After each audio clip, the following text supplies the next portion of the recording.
mwe muddaawo abakazi Sitani yali mukazi nze mbabuulira.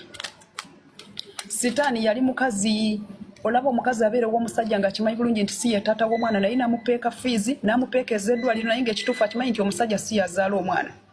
Eno bwawoza mbu naye taata gundi ndi mwatulira ntya nti omwana si wuwe. Naye nge namupeeka fiizi amupeeka engoye amupeeka obuyambi omukazi Sitani.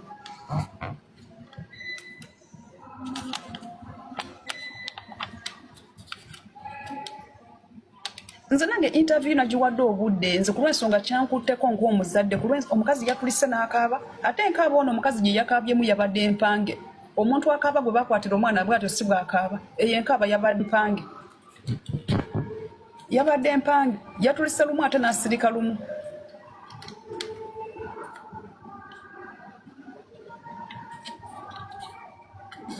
Ate ne bwe bagamba bisajjamu tebiwulira mwesonyiwe basingomaaza. Balina ebizibu byabwe. Mbu yamuziniranga eddakiika 2.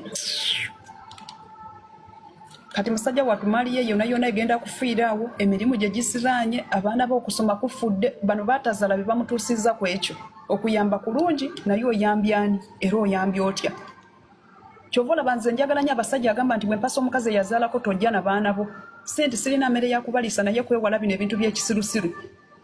Wasa omukazi yazaalako naye mugambe toleeta wano baana.